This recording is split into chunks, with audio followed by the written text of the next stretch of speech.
Chez Big Screen, on vient tester le Xiaomi L1 Pro et dans cette vidéo, on va vous dire ce qu'on en pense honnêtement. Et si ce produit vous intéresse, sachez qu'on a mis son lien avec son meilleur prix juste en dessous de la vidéo.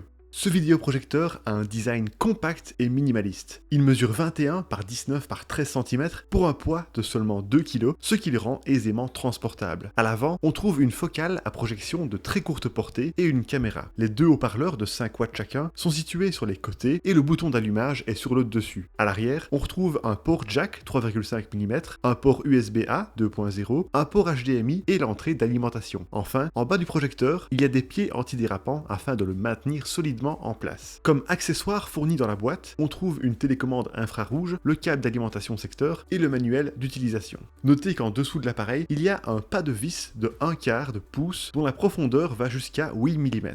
Voilà pour le design et les accessoires. Passons maintenant au logiciel. Le L1 Pro tourne sous Android TV, ce qui rend sa prise en main très intuitive. Télécommande en main, tout d'abord, on entre les données utilisateurs telles que la langue, la zone géographique, le réseau Wi-Fi, etc. Une mise à jour assez longue est ensuite lancée, puis le système vous suggère d'installer des applications populaires sur les 16 Go de mémoire du projecteur. L'installation de VLC ou DM Player est fortement recommandée car la lecture de périphériques externes via le port USB-A n'est possible qu'avec une de ces deux applications. Durant nos tests, certaines de nos clés USB ont été indiquées comme corrompues, probablement car leur formatage n'était pas pris en compte par le projecteur. Heureusement, d'autres périphériques ont correctement fonctionné et nous avons pu lire des fichiers locaux sans souci. Parmi les réglages disponibles sur Android TV, on retrouve l'économiseur d'écran, les sources d'entrée, l'image, le son, le Wi-Fi, l'accessibilité et le Bluetooth. Le Bluetooth permet d'associer le projecteur avec une barre son, une chaîne Hi-Fi ou d'autres appareils audio connectés si vous souhaitez. Le L1 Pro dispose aussi de modes prédéfinis pour différentes utilisations. Utilisateur, standard, couleur vive, sport, film et jeu. Il est également possible de caster le contenu vidéo de votre smartphone, tablette ou PC portable sur le vidéoprojecteur via Google Cast si vous êtes sur le même réseau Wi-Fi. Enfin, vous pouvez contrôler le projecteur avec votre voix en utilisant le bouton micro de la télécommande. Parlons maintenant de la qualité de l'image et du son. Le L1 Pro offre une définition de 1920 par 1080 pixels et une luminosité de 400 lumens. Pour réaliser nos tests de visionnage, nous avons choisi un endroit adapté afin d'obtenir une projection optimale. Même si le vidéoprojecteur ajuste automatiquement la mise au point et le trapèze, il vaut mieux se renseigner sur les distances de diffusion. Ce projecteur peut créer des tailles d'écran allant de 40 à 120 pouces, mais Xiaomi recommande de rester entre 60 et 100 pouces pour maximiser la qualité. Le rapport de projection est de 1,2 pour 1, ce qui signifie que pour chaque 1,2 mètre de distance entre le projecteur et l'écran, l'image projetée aura une largeur de 1 mètre.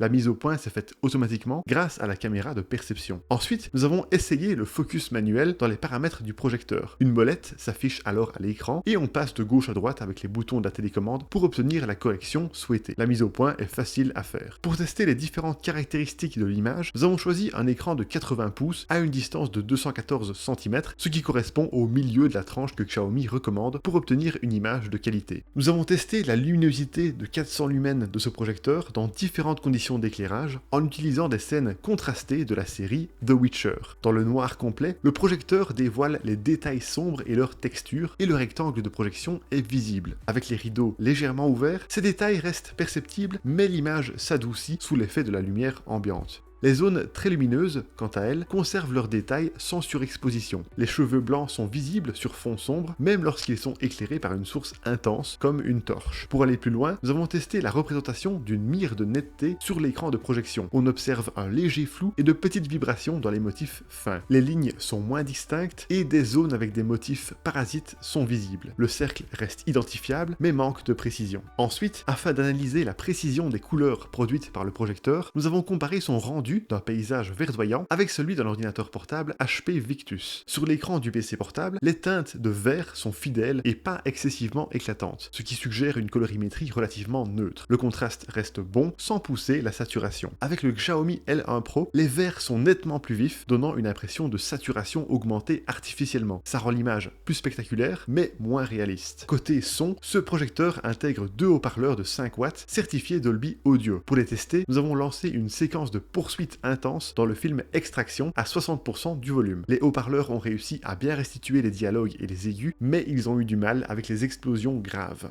Ne retourne pas! Monte dans la voiture!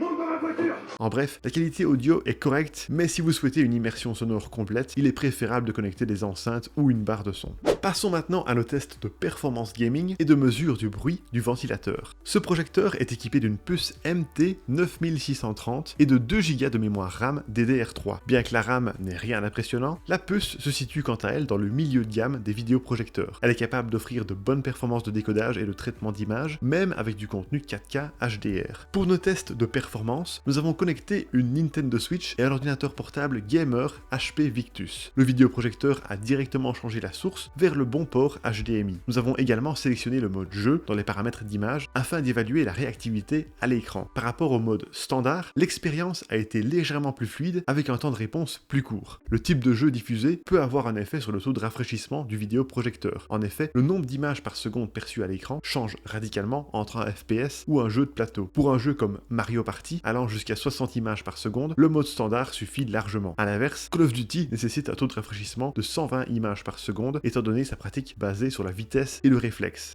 Nous avons pu jouer correctement sans apercevoir de saccades pendant les transitions d'images. Durant nos tests, nous avons aussi mesuré la chaleur émise par le vidéoprojecteur avec un thermomètre laser. Au repos, la température était de 26,7 degrés. Après 1 heure, elle est montée à 32,5 degrés et après 2h30, nous avons mesuré un maximum de 37 degrés. Enfin, concernant le bruit, nous avons mesuré 37 décibels à 1 mètre de distance de l'appareil en fonctionnement, ce qui est assez discret pour ne pas être dérangeant, sauf si vous voulez dormir à côté. Le niveau sonore n'a pas varié au fil de nos différents tests. Et voilà pour nos résultats de test. Alors pour résumer le tout, les points positifs du Xiaomi L1 Pro sont son design compact et léger qui est facile à transporter, sa qualité d'image Full HD correcte avec mise au point automatique, son interface Android TV intuitive, sa connectique complète comprenant HDMI, USB-A et jack 3,5 mm, son bruit de ventilation léger et son prix très compétitif. Quant au point négatif, ses couleurs trop saturées, manquant de naturel, sa légère perte de netteté qui se fait au-delà d'une taille d'écran de 100 pouces, sa luminosité de 400 lumens, peu adaptée à la lumière ambiante, son audio intégré manquant de profondeur pour les graves, et le besoin d'installer VLC ou IM Player pour le port USB-A. Et voilà qui termine notre test, merci beaucoup de l'avoir regardé. Pour rappel, vous trouverez le lien de ce produit avec son meilleur prix juste en dessous de la vidéo. Et si vous aimez les tests honnêtes de vidéoprojecteurs, n'hésitez pas à vous abonner à notre chaîne.